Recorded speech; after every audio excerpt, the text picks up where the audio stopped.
24 आरामखोर होते. 24 भाषा जरा मराठवाड्यातली, मला काही भीती वाटत नाही. कीर्तन घेणार नाहीत, नका घेऊ, तुम्हाला 30 गाव पाठ्याल, 36 गाव, मी काही कोणाच्या मागे लागे नाही.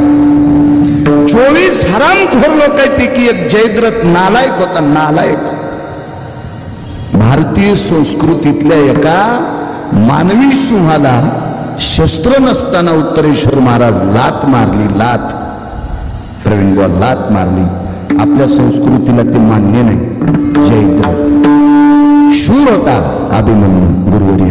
आणि दुसरी गोष्ट रक्ताच्या नात्यातला होता. तिसरी गोष्ट एका वारकऱ्याचा मुलगा होता. तुम्ही आम्ही वेळ भेटल्यावर भजन करीत असू. शिंक जांभाई ती तुका वेळ, अर्जुनाला शिंक जांभाई काही तोंडाने बोलत असताना तरी पण अंगावरचे रोम कृष्ण कृष्ण म्हणत होते. असा वारकरी असेल का? बरं, एकटे अर्जुन नाही, सगळे भाऊ. पाहती पांडव अखंड वनवास,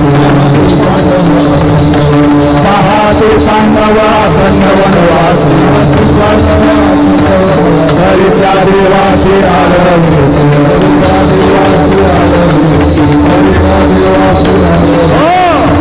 वनवासात सुद्धा भजन करणाऱ्या निष्ठावंत वारकऱ्यांचा मुलगा त्याला लात मारली. आणि या नालायक जयद्रथाला मारण्यासाठी 2.5 ते 2.25 तास सूर्य झाकला, थांबिला नाही, फक्त झाकला. 3:30 वाजता सूर्यास्त केला. असं वाटलं विठाला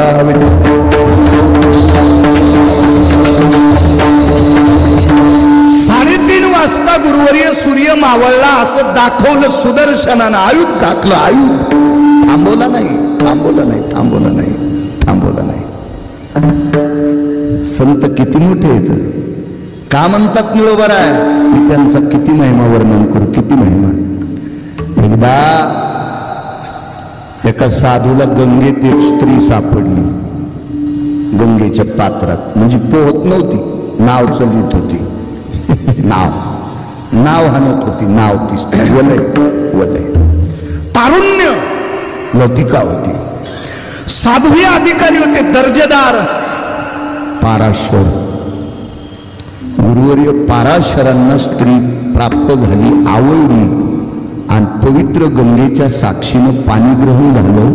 देवता एकत्रित आल्या, मंगलाष्टक झाले. म्हणजे भारतीय संस्कृतीत जे म्हणते ते, आताचे भंगिरे म्हणते ते नाही. ताईगण माईगण काही गौरव येण्यासारखं आपलं हे असले नाही.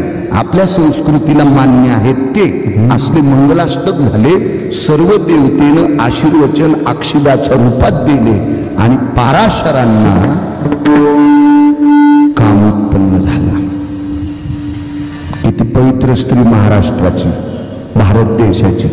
त्या स्त्रीने सांगितलं, भास्करो प्रकाश भय व्याप्ती संगाम नैव कामिनी. हा जोपर्यंत सूर्याचे किरण पृथ्वीवर रुजलेले आहेत रजकणात, त्याला संधी प्रकाश म्हणतात, त्यावेळेस सुद्धा पत्नीशी संग करता येत नाही. काय साधू होता, साधून चुटकी वाजल्याबरोबर सांगितलं, मला पत्नीशी काम तृप्त करत असताना तुझ्या प्रकाशाची अडचण येते, जा ना तिकडं. हल्ली उडी. दुपारी 2:15 वाजता दिवस माळविला. हे पंढरपुरातल्या मालकाला नाही करता येणार, नाही करता येणार, नाही करता आलं.